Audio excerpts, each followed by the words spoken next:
Your children are building a version of you in their heads right now. Not the version you see in the mirror, not your job title, not the car you drive or the house you provided. A version made entirely of moments, small ones, the kind you probably don't even remember. And here's the thing that will either comfort you or keep you up tonight. The moments they're keeping are almost never the ones you'd expect. Think about your own father for a second, or whoever raised you. What do you actually remember? Not the bills they paid, not the overtime, not the sacrifices they made that you only understood decades later. You remember the way they laughed at something stupid on television.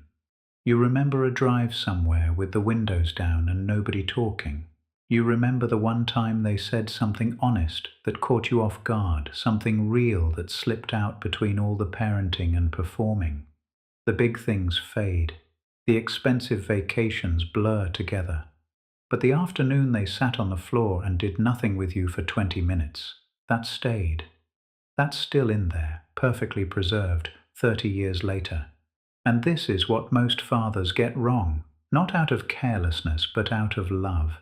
They believe the way to be remembered well is to provide well, to work harder, earn more, give their kids a better life than they had. But provision is invisible to a child.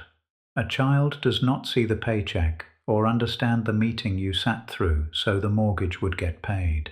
A child sees whether you were in the room, not physically, because you can be in the room and be 1,000 miles away, and every kid knows the difference, whether your eyes were on them or on your phone, whether you answered their question or grunted something while thinking about work. Those tiny moments of presence or absence are the bricks they're using to build their memory of you.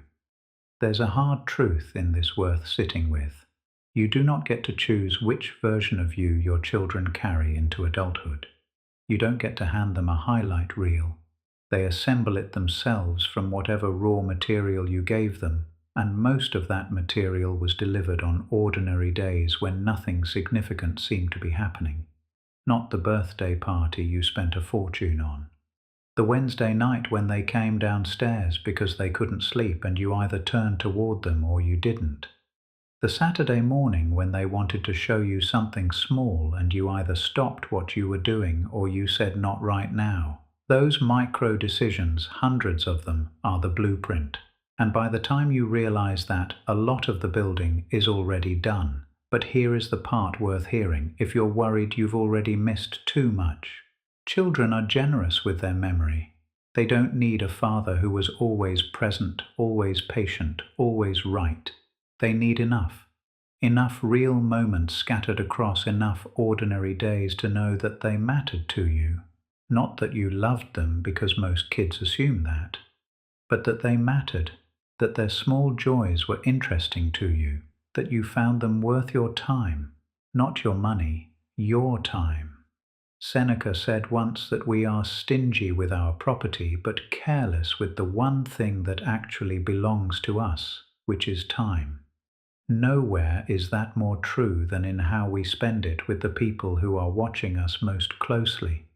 The other thing worth knowing is that it's not too late.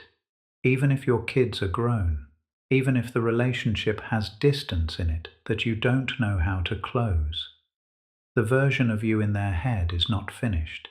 It's still being edited.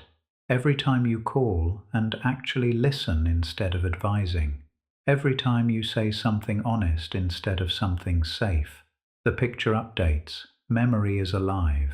It gets revised every time new information arrives. A single honest conversation at 60 can rewrite a decade of silence at 40. Not erase it, but reframe it. You will not be remembered for what you provided. You will be remembered for what it felt like to be around you. For the moments when you put the work down and looked at someone small and made them feel like the most important thing in the room. You didn't need money for that. You didn't need a plan.